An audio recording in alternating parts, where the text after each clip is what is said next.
I really, really enjoyed this film, and you do such a great job in it. And I'm wondering, how did you first get involved with this film? Well, I got a phone call and went and met Stuart Beattie, the writer and the director, and everybody at Lakeshore. And, we talked about it, and I read the script and really liked it. I thought it was a great story. I thought there were a lot of great themes in the story and elements, and I liked the action in it. And Stuart sort of gave me his, how the tone of the movie, how he wanted to look and feel, and I thought, yeah, let's make this movie. Yeah. So what made you decide to take on this role? Because it's such a different role for you, isn't it? Yeah, but I mean, I guess I'm an actor, and I like to challenge myself and see myself in different things. I didn't do a lot of sort of action movies earlier on in my career, and so now that I'm getting a little older, I kind of, I grew up on action movies. I love action itself. I'm very physical and sportive, and so I sort of kind of want to do it before I can't do it anymore.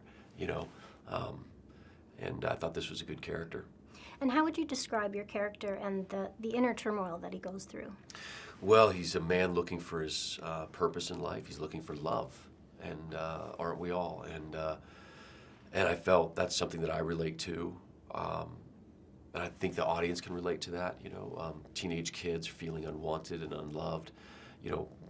Some being rejected by their fathers and their mothers, and having to fend for themselves, and that's what this character goes through. And so I thought it was very relatable. I felt that in myself, so it was easy for me to elicit those emotions. And then to put the action on top of it, and to reintroduce Frankenstein to the modern times and to the new world. Yeah. And maybe kids that have never seen or heard of Frankenstein will now go back and read Mary Shelley's Frankenstein. And what was the most challenging thing about playing him? This is the fighting. The Yeah. stick fighting it was hard. It was not hard to learn. It just took a lot of time, and then to get it right, and it was very, very, very difficult. Can you describe the physical training that you had to do to prepare for the role?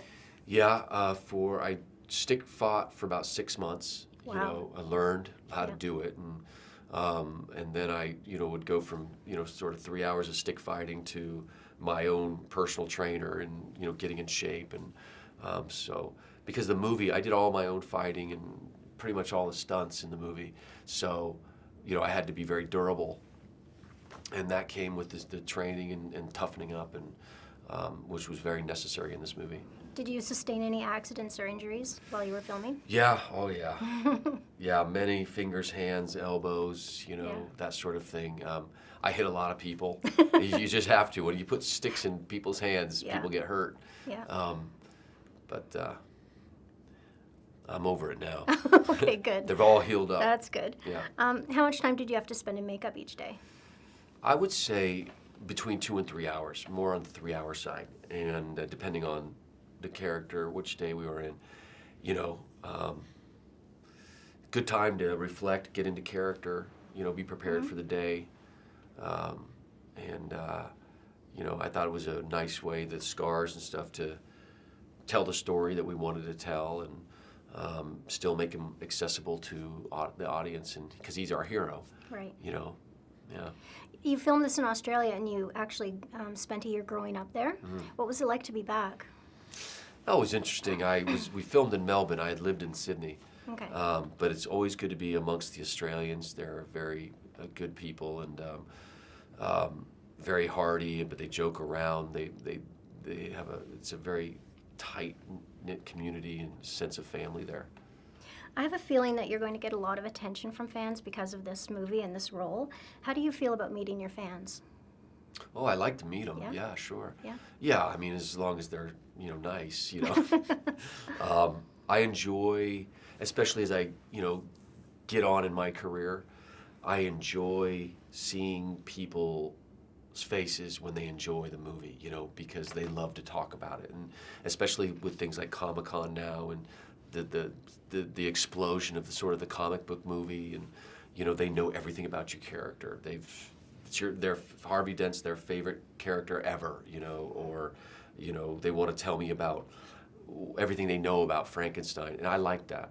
It educates me, first of all, Yeah. but I like to see the life, and especially like to see it when a whole family comes up to you and you have all ages and they all have something to say. It's really gratifying. Well, that's nice.